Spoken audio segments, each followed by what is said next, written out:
boss kay Bong? Nakita mo si Bong? Oh, boss, kahapon kasi nung papunta akong pabiling pyesa, nakita ko siya, nadaanan ko siya. Actually, nalagpasan ko na siya. Sabi ko parang si Bong yun, sabi ko sa side. Kaya binalikan ko bumalik ako. Sakto siya nga, sa gilid lang ng kalsada, sa sa kahabaan ng Sabarte Road yun, boss. Siya may Sabarte Road? Saan Oo. banda ron?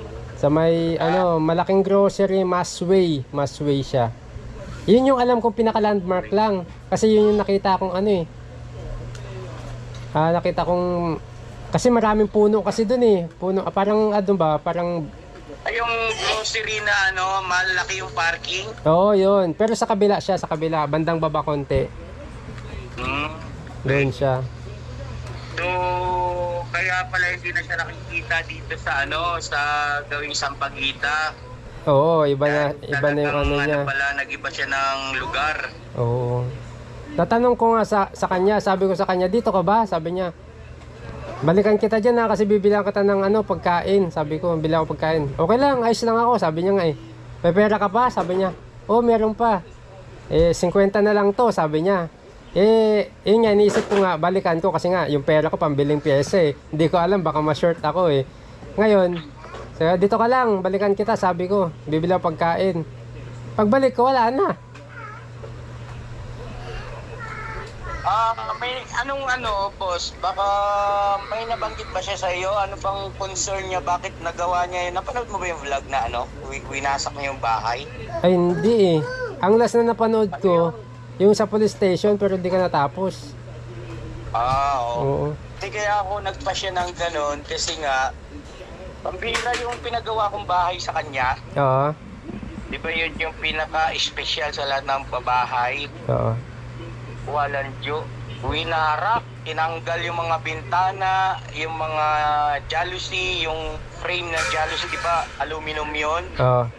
Binaklas niya, tapos sinira niya yung kesame para madukot niya yung mga wiring, lahat ng wiring. Binenta? Yung linya ba, yung pagkakaintol ng wiring, di ba nasa kesame niyan, may layout yan Buti hindi siya na kuryente.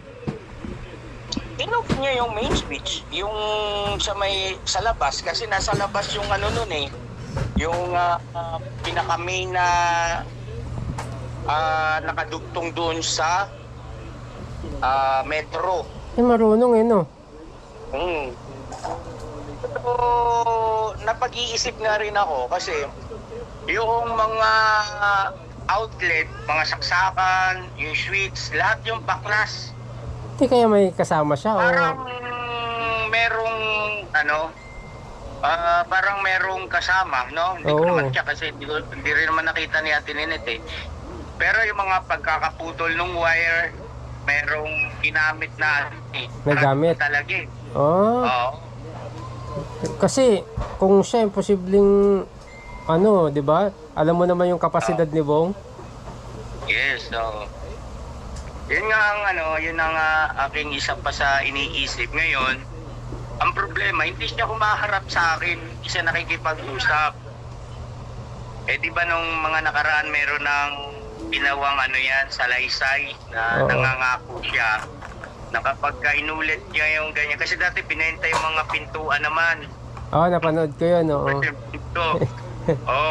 Nangako siya na hindi niya na ulitin. Actually, yung mga ganyang action ko para sa kanya ay masasabi nating desperate move Kasi kailangan ko sumugal para sa kanyang kapakanan din wala nang, ewan ko lang kung ikaw, meron ka pa bang may sasuggest na pamamaraan? Ang pinakalayunin ko, baka sakali na magtanda. Kasi nga dati, nung nakulong siya dahil doon sa mga pagpaklas niya ng mga pintuan ng bahay, ilang araw din siya roon sa kulungan ng barangay. Sa barangay lang yon. Ay nag-iba yung gawin niya. At nagsisi siya, humingi siya ng tawad, nangako, yun nga. Hanggang sa pumirma siya ng salaysay. Pero bagaman ganun, ay naulit na naman. Kalungkutan lang kasi sobrang nasaktan ako. Nadurog yung buong sistema nung nakita ko yung yung bahay. Sira. Pero sa akin kuya, sa ganung kasi kilala ko naman siya na observe ko naman na dati yung mga niya, gawi niya. Tsaka nung nandyan sa inyo, okay naman siya. Pero pinaka-the best kasi dyan kuya, sa akin lang yung mga nakakasama niya talaga. Sa mga nakakasama yan. Kasi gaya ng sabi mo dati, nakulong na siya, kumbaga binigyan niyo ng example, nag-iba yung gawi. So, nandun na tayo kasi yung katotohanan na mapupunta ulit siya sa labas tapos makakasalamuha ng iba, tapos iba na naman yung papasok sa niya, masusulsulan na naman o kaya mababarkada, hindi natin masabi. Kaya hindi mo maaalis sa kanya yun. Kasi yung mentality niya kuya, alam mo naman, galing siya sa labas na hindi naman katulad ng abot ng isip natin. Kaya kung ano yung alam niyang ginagawa ng mga kasama niya, akala niya siguro yun tama. Lalo yung sa bagay naman na yan ay tawag neto, may pangyayari kasi na para bagang na-observe ko sa kanya nung nandito siya sa ka-business house na parang nagtitiis siya, o ibig sabihin ay nawawala yung kanyang karapatang pantao. Dito lang siya sa bahay. Naman hindi siya nagsasalita ng ganon kasi nung nandito maayos naman talaga, malinis, matino. May mga sinasabi siya sa akin na hindi naman direkta mismo na namimiss niya nga raw mga lakal, yung mga ganong kasakali niya ba. So hanggang sa kami ni ate mo, pumayag kami na o sige, mga lakal ka, pero pagkatapos mo mga lakal, babalik ka lang din dito. Para at least, meron ka pa rin bakod, no? Kumpara doon sa malaya ka, hindi kasi lahat ng malaya ay sobrang laya ay mabuti, di ba?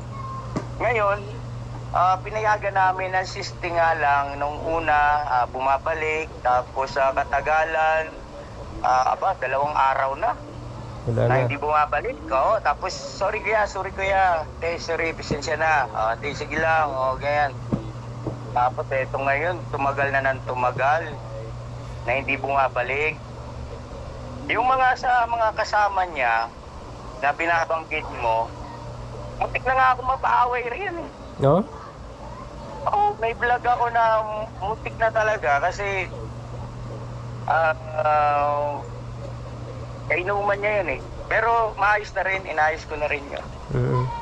Tulong ng damdamin. Ngayon, ganito, kaya kung samahan mo ako kung hindi naman kalalapisan para hindi ako masyadong familiar doon sa alam ko yung sinasabi mong grocery na malaki yung parking. Masway ba pangalan? Masway, boss, Masway.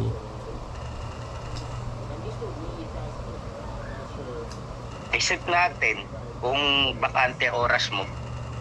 Sige, boss, kasi tapos, hindi muna ako magpapakita. Oo. Yun yung mali ko. Dapat pala, hindi niya muna nakita pala. Mali na. Hindi ko kasi napanood yung last na vlog mo. Ang naano ko lang, yung sa unahan nung galing kang police station. Kasi pinanood ko lang nung may nagko-comment na dun sa video. Sabi ko, ganun ba? Na-chat ko, actually, tinawagan ko rin si Papa Dins, kaso busy siya, nagluluto pala siya noon. Nung binalikan ko nga, nung binalikan ko, wala na siya doon. Kaya useless din, sabi ko, baka masayang lang yung punta nyo kung ikutan nyo, sabi ko. Kasi, yun nga, kasi natanong ko pa siya Sabi ko, matagal ka na dito? Sabi niya 5 buwan. Parang nakita pa kita nung nakaraan lang na nagprobinsya kayo sabi ko sa kanya. Oo, kasama pa ako dun, sabi niya, hindi pa ganun katagal, sabi ko.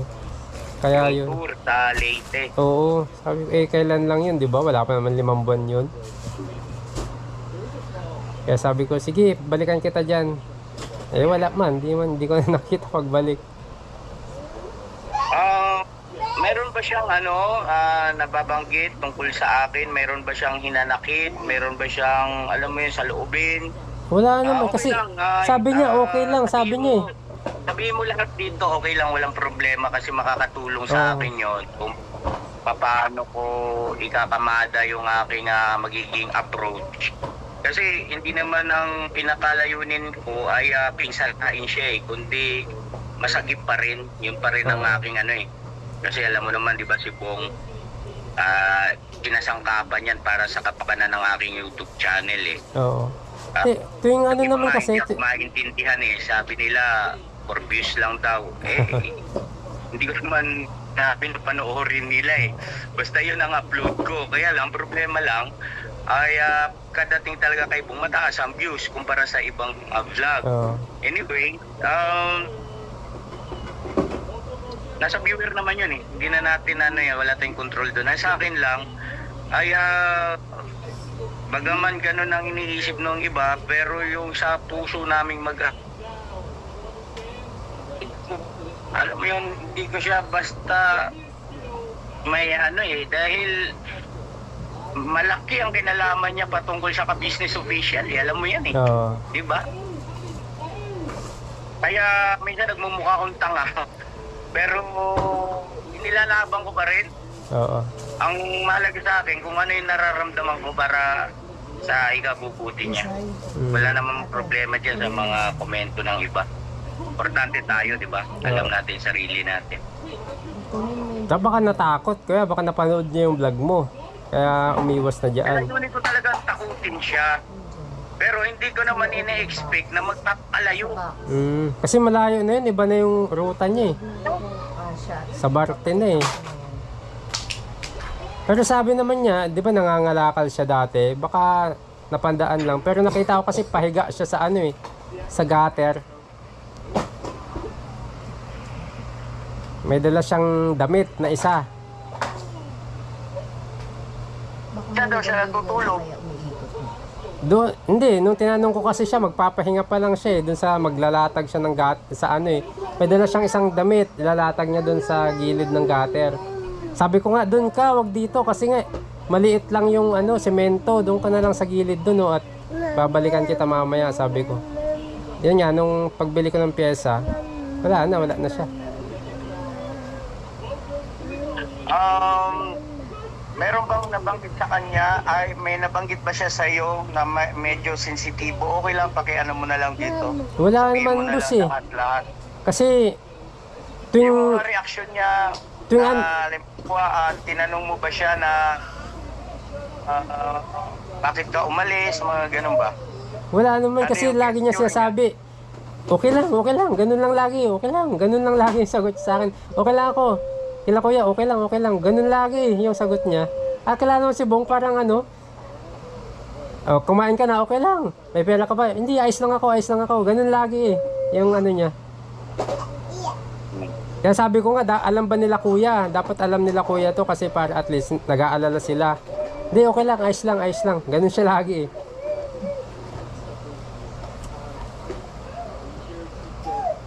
Wala siyang parang yung salita niya parang playing safe din parang ganun. Pero sa tingin ko wala namang wala namang problema sa kanya na siguro sa akin lang, yun nga gaya ng sabi mo kanina na yung pangangalakal niya, hinahanap-hanap niya siguro. Ayun nga, alam naman natin yung ating position kumbaga alam naman natin yung ating limitasyon. Sinabi ko na kanina, lahat naman tayo may karapatan. Oo. Ang tao, yan ay karapatan niya. Kaya lang kasi, kung ikaw ang lulugar doon sa nagmamahal at nagmamalasakit at kamag-anak, yung pagtuturing sa tao, kaya hindi mo may iwasang umaksyon, di ba? Kasi halimbawa, kapatid mo talaga yan. Bagaman yun ang pagtuturing ko sa kanya kaya lang hindi nga lang talaga kami magkadugo. Pero alam mo yun hindi ko na kailangan ipaliwanag pa sa'yo ng mahaba yan dahil na-obserbahan mo naman yan dito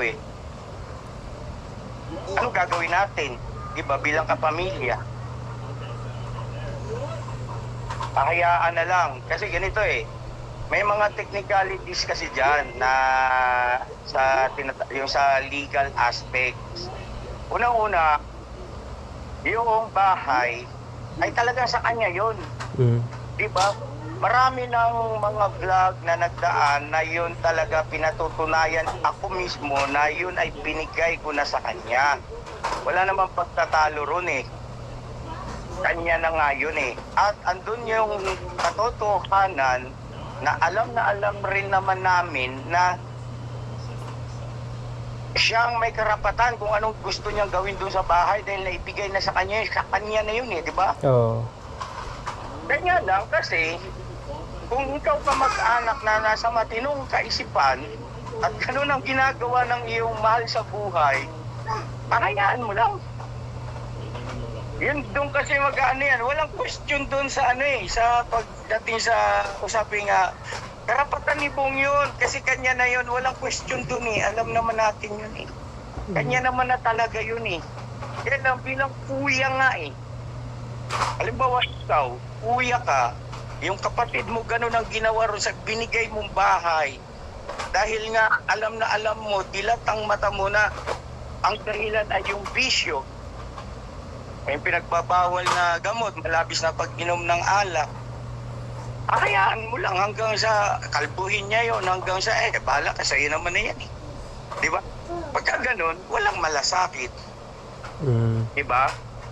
Pwede yun. Kaya lang, wala nga lang talagang malasakit. Di ba? Parang kilala mo lang siya, ganun. Ang sa akin ay kasi totohanan na na itinuring ko talaga siyang parte na ng pamilya ko. Kaya nahihirapan ako nahihirapan akong balansehin yung mga bagay-bagay. Ito na. Kasi pag binasa mo yung mga komento ng mga viewers, tama rin naman may katuwiran. Bakit mo ipapakulong si Bong ka business kawawa naman. Diba siya nga ang malaking naging contribution sa YouTube channel mo, nagka-million views siya, kaya lalong umangat yung channel mo. Tapos kumita ka na roon, ngayon ipapakulong mo pa yung tao, binigay mo naman na yung bahay. Diba? May ganong komento. Tama yung komento na yun. Tama yung ganong tawag nito, conclusion. Pero hindi ako sang-ayon. Tsaka dun sa Hindi ako yung ganong klaseng mga opinion. Pero hindi ako sang-ayon. Ano gusto? Hindi, tsaka nandun kasi yung Hindi siya basta lang kilala ko. Hindi siya basta lang na-i-vlog ko kasi. Yun Kaya kumikilos ako bilang kuya. Kasi wala naman talaga sino bang magmamalasakit dyan para siya turuan. Sa mga nagdaan pa, yung mga kamag-anak niya ron sa Blooming Treat, may mga nakikikwento sa akin na off-cam na lang yan, mga nagawa niyang mali. No? Pero hindi siya nalalapatan ng disiplina. Nasanay siya sa ganun Hindi siya nalalapatan ng disiplina kasi lalayas lang siya matatanda na yung umampun sa kanya, di ba? Oo.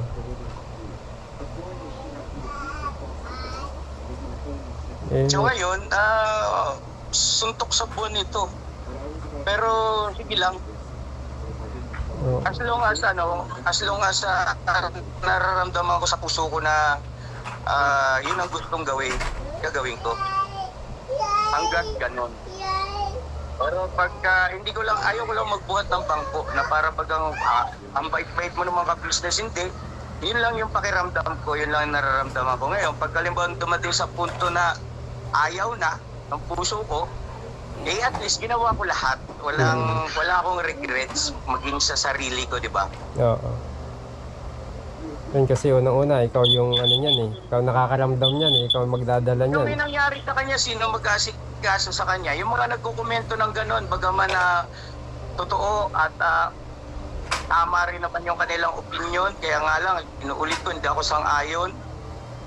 Hanggang komento lang naman sila eh. Ayan. Sino kikilos? Pag kami nangyari kay Bong, di ba si Kuya pa rin? Tsaka yung ano, yung isip ng pagpapakulong, baka inisip nila forever na, ganun. Ganon. Kaya nga, Oo. na over lang siya, na exage lang masyado. Oo, kasi hindi rin naman may kakaya. Maraming nagmamahal kay Bong. Oo. Maraming tagapangayan.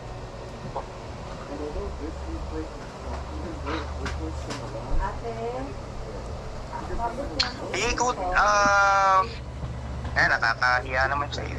Hindi naman. Ma'am, Mga nakakailang oras na tayo, ma'am. may metro pala itong pag-uusap natin, pambirang taglay. Pero kung ikutan mo ngayon dun, boss, sa tingin ko, malabo pa sa sabaw ng pusit kahit ikutan mo ngayon dun. Kasi alam niya na yun. Nakatunog yun. Oo, alam niya na yun. Basta, at least nagkaroon ka lang ng idea na nagagawin na siya doon. Hmm. Hindi rin kami mapakali ni ate bagaman pinipilit ko maging normal na lahat. Saya lang ng mga vlog ko. Kaya lang, talagang sumisingit. Sa dito, hirang taglay ito si Bungo.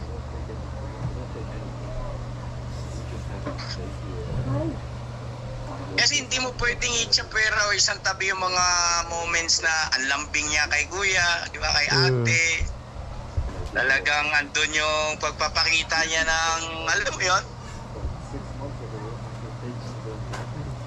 Yayakap, di ba? Kaya paano mo, kumbaga ikaw ngayon, paano mo tatablahin yung tao na ganyan?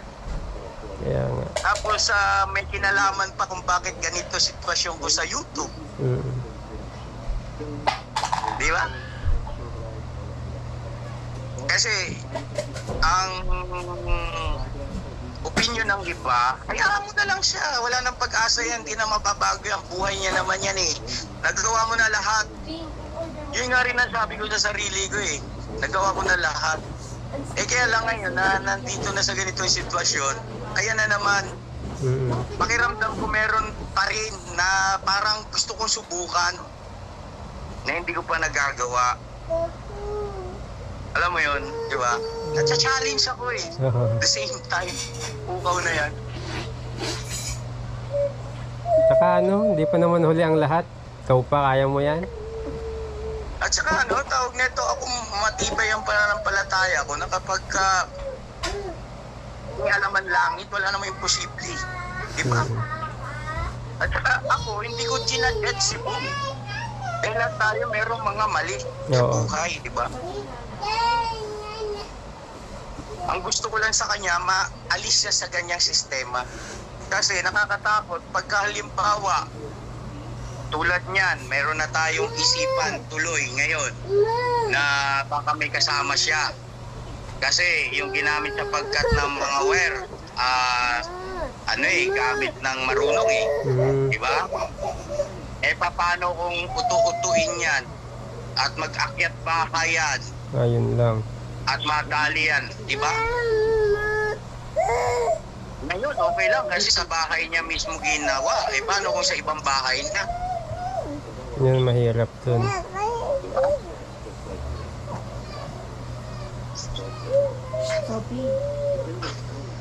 Sige na, napakahaba na yata ito. May gusto ka bang sabihin? Nga pala, bati ka muna. At, ano boss? Ay, lahat ng ka-business.